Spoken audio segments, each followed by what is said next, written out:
Daudi Lutalo olunaku olw'eggulo twabadde naye Eluweero awo gy'azaalwa oba gy'azaalibwa Eluweero mu kisaawe era nga wano yakubyewo nnyo ne wabooga. Jjukira David ono Eluweero ne woba omuwa miliyoni 4 ayinza obutakkiriza kumutimbawo awo yeesigalizaawo yekka ye gyetimba Eluweero awo ewaka gy'ava. Alina abawagizi bangi nnyo era ekisaawe akikuba okukijjuza okutuuka mu bantu 23,000.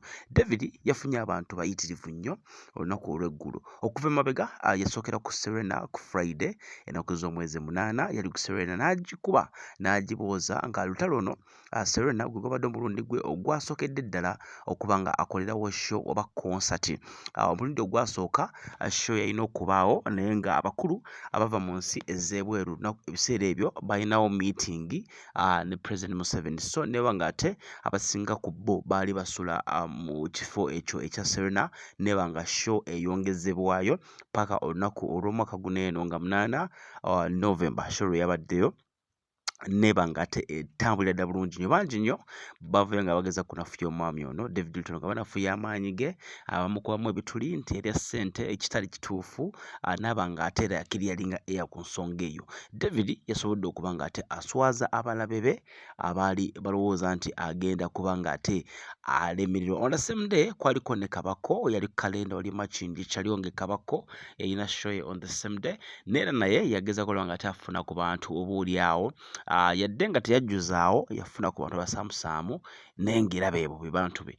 David olunaku lwe naye ku sayidi ekyali kirungi nnyo yafuna abantu bayitirivu nnyo n'abooza Serena n'ebooga ku ssente ezitali ntono. Bangi nnyo abaaliwo ne basapootinga okuli ba ministers bayimbi banne abagula tebo nga kwe kuli ne Federation Edikenzo Musuuza ne ttiimu ye bagula tebo neba ng'ate nabo basapootinga omuyimbi ono David Lutalo. Lutalo akumye legacy ng'omuyimbi okumala emyaka ng'ayimba ng'ate tasamuka. Audience abadde agifunira ddala ng'akubira ddala okumala emyaka emiyitirivu kati gy'amaze ng'ayimba emyaka 15 asobodde okuba ng'ate emyaka egyo amaintaininga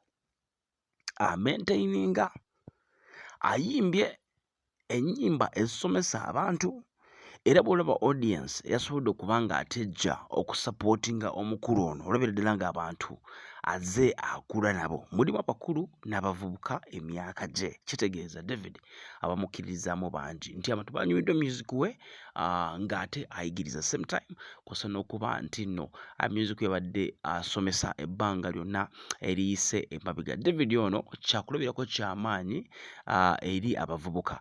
Emukono yaliwo ng'ennaku z'omwezi 9 that was on Saturday yakubawo nnyo ne wabooga ku Colin Hotel Emukono twaliwo nnyo era show yali nnungi nnyo abantu baali bayitirivu okuzaama. Then olunaku olw'eggulo twabadde Luweero nga bwe ggambye gy'azaalibwa wali ewaka ku kaalo abaana baawo bamusapootinga yadde nga emabega awo ku bimu ku bintu ebyaliwo baali bagezaako okulaba nga tebanafuya same time erinnya ly'omukulu ono mu Luweero abantu abamu nga bakozesa engeri zaabwe ez'enjawulo olaba nga bamunafuya mu kitundu gy'ava fitina z'abantu nga bw'omanyi abaalemererwa abafeiriya nga bageza okukola nti omukulu no bamukuba Eluweero bamunafuye naye yasobodde okuba ng'ate nabo abaswaza ewaka Eluweero abantu ne bajja bayitirivu nnyo ne bamusapootinga.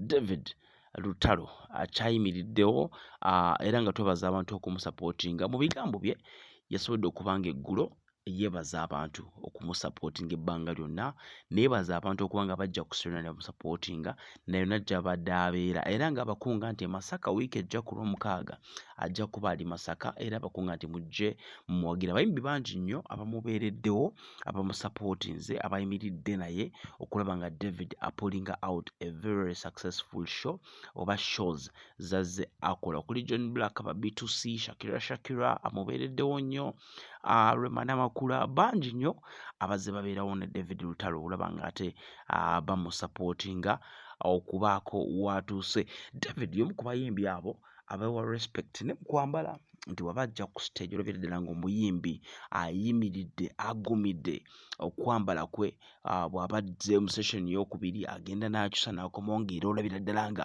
ayimiridde bulungi nnyo ng'omuyimbi. So kudos eri ttiimu yonna eyambaza David Lutalo, mukola omulimu gw'amaanyi nnyo okukuuma brand eno.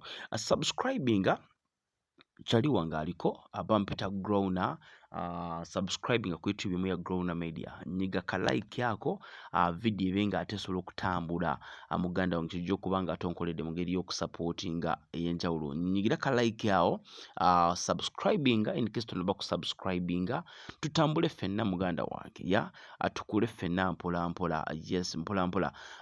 Enamba yange ya WhatsApp in case ogyetaze eri 0752 13 4978 0752 13 4978. eya MTN eri 0773 273 432 0773 273 432. nterayo ka message tubenga te tutambula ffenna mpola mpola mu magezi. David nga bwe gambye weekend ejja agenda kuba Masaka, mujje mu musupporting abantu be Masaka mu mulago omukwano kyaddaaki agenda kuba nga ate namwe abayimbira nga bwazze akikola. Olwo badde angamba mu comment section ng'abuuza nti lwaki David Luweero yambadde engoye ezimu kwezi yakoleramu ku show ya Serena. Yes, David bw'aba akola show ye Luweero, ekyo nkikuddamu, bw'aba akola show ze Luweero mostly bw'aba yayambadde bw'ati mu main show eyasookedde ddala nga tanagenda Luweero, ezo engoye ezimu za maintaining olw'ensonga David agamba nti ayagala kuba ng'abantu b'e Luweero abawa ekyo kyennyini ekifaanananga ekyabadde ku main show. So akikola lwa nsonga ayagala kuwa abantu be ebiseera ebisinga ekintu ekifaanananga ekyali ku main show, okuva ku attires, badancers, abakuba eŋŋoma bambala nga bwe baba bayambala mu main show. Era ojjukira ku show ya ku main show ku Serena abakuba eŋŋoma ebivuga bayambala engoye za Uganda Cranes, era same time bakimaintaininze ne babeera mu ngoye ezimu ne ba backup artists okitegeera. So ageze okulaba nti nno amaintaininga ekyo omuntu w'Eluweero afune that image, afiringe nga at least kale ali mu Serena. So akikola lwa nsonga eyo okulaba ng'abantu be abawa ekyo kyennyini ekiringa ng'oboolyawo ekyeri ekyali ku main show. Omukulu bw'atyo bw'akikola okulaba nga apushinga ensonga ezo nga bwe ziri.